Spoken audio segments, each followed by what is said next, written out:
tout le monde, aujourd'hui on se retrouve pour une recette de gaufres sans œufs.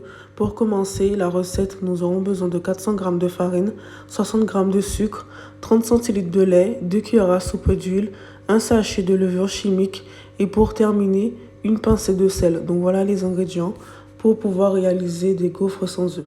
Je commence par verser les 400 g de farine dans un saladier.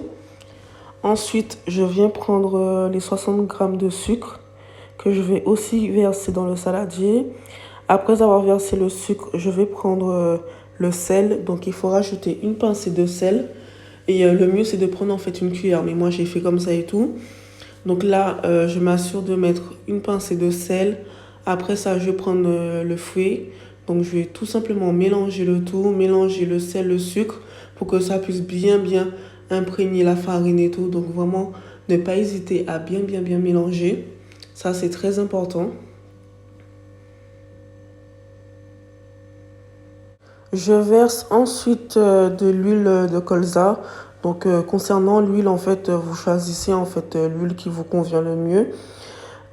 Ensuite, une fois que j'ai bien versé l'huile et tout, je vais prendre en fait le sachet de levure chimique que je vais verser.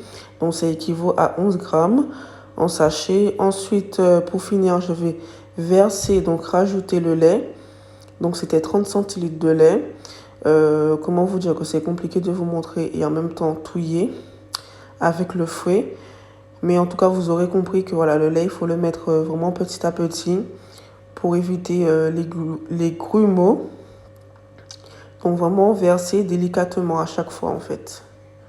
Ah, enfin, je peux vous montrer comment je mélange la pâte. Donc, vraiment, vous ne pas hésiter à bien mélanger le tout parce que nous, on recherche une pâte qui est lisse, qui est sans grumeaux. Donc, vraiment, ne pas hésiter à bien mélanger le tout.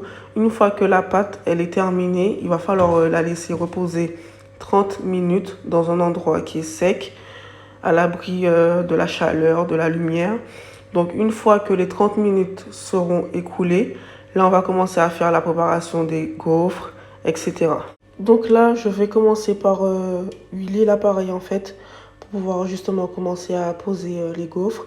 Et je tiens à préciser que j'ai pas forcément en fait les bons outils pour pouvoir justement bien répartir en fait la pâte en fait avec l'appareil. Mais moi, de toutes les manières, je vais faire avec les moyens du bord. Donc là, je vais commencer par mettre de l'huile en fait pour pouvoir justement bien huiler l'appareil. Et l'appareil déjà en soi est déjà bien chaude. Donc voilà, donc je fais comme ça. Pour commencer, je vais prendre en fait la louche justement pour pouvoir prendre justement une bonne quantité en fait de pâte. Après, c'est vous qui allez choisir de comment vous voulez avoir des gaufres, dans le sens si vous voulez avoir une grosse gaufre, une petite gaufre, une moyenne gaufre. Moi personnellement, j'ai choisi d'avoir de grosses gaufres, donc je vais vraiment pas hésiter en fait à mettre en fait une bonne quantité dans l'appareil.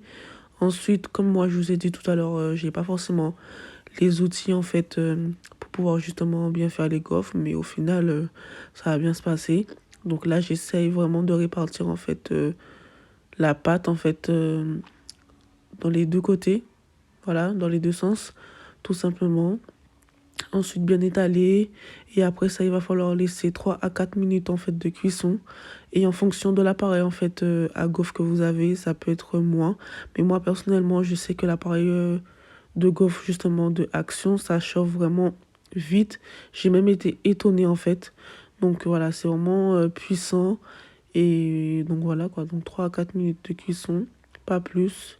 Et ensuite, vous allez choisir de comment vous allez garnir le tout. Ça y est, donc là, j'ai pu réaliser en fait 8 gaufres au total.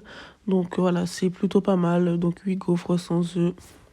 Bien évidemment, je vous montre le devant et le derrière pour que vous puissiez bien voir de comment j'ai procédé à la préparation des gaufres. Après, n'hésitez surtout pas à me suivre sur mes réseaux sociaux. Et pour une première fois, je trouve que je me suis quand même pas mal bien en sortie. Et je pense que c'est en faisant tous les jours que je pourrais m'améliorer.